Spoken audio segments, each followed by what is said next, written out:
may be true that every island in the Mediterranean has already been charted, but some of us have a burning desire to see them for ourselves anyways.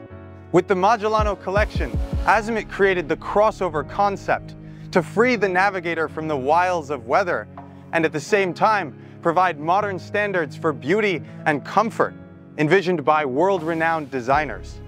Just over a decade after the launch of the first model, the Flagship is here to write the next chapter in this story of 21st century innovation. Allow me to present the Magellano 30M.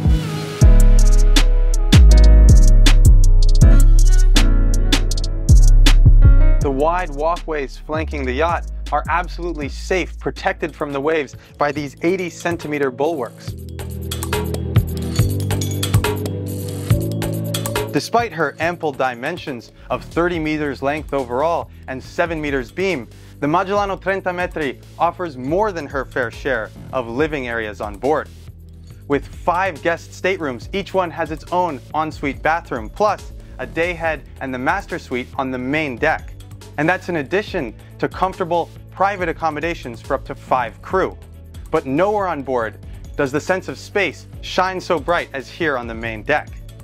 It's partly thanks to the incredible use of glass, starting with the infinity terrace right here, which renders the stern of the yacht completely transparent so that we have a perfect 270-degree view that can even be appreciated from within the main salon. Azimut's engineers carefully studied the positioning of all the technical systems to allow for a level of glazing never before possible on a yacht. You see, where we normally find a full-height furnishing, here we have glass corners that transform the main salon from an interior space to an oversized platform on the sea. And it's served by the central bar cabinet, which also serves to gently distinguish the 2 regions of the room between the aft lounge and the formal dining forward. Being that she is a half-daughter of the nautical tradition, the Magellano 30M has to offer a banquet-ready dining arrangement. And it's even more pleasant thanks to the sophisticated selection of materials. And while we're here, let's get a closer look at a detail many will actually overlook. This door is responsible for separating all the parts of the yacht dedicated to the crew, including the pantry, the galley, and the crew quarters forward. But they can get anywhere they need to serve using the side doors, which connect throughout the yacht, including the upper deck helm station. It's the perfect way to let guests enjoy their time on board without being disturbed and to allow the crew to work uninterrupted. The unexpected geometries we've seen certainly ignite the imagination, but it's not quite enough to prepare us for the majesty that we will discover in the master suite. Welcome to the lobby of the master suite. Charming portholes are cut into the stone surface, acting as a cue to the nautical history that lies behind the Magellano. And it's a perfect spot to get dressed before heading out, thanks to the full-height mirrors, 3 separate armoires, and across, all the drawer storage that you'll ever need for long stays on board. Let's head into the main room.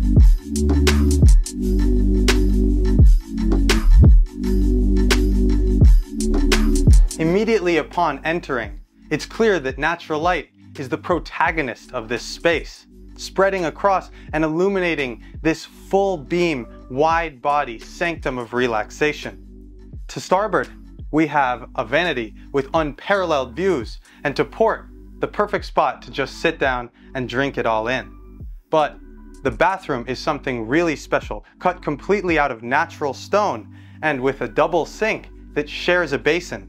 There's something romantic about that, isn't there?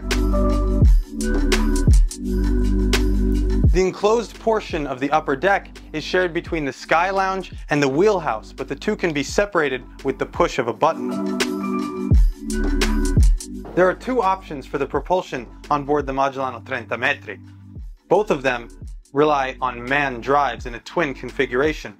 The first has 1,550 horsepower each for a top speed of 20 knots, while the second raises the horsepower to 1,900 for a top speed that exceeds 23 knots. At a cruising speed of 12 knots, she can navigate over 1,200 nautical miles, and at a fast cruising speed of 16 knots, her range is approximately 500 nautical miles.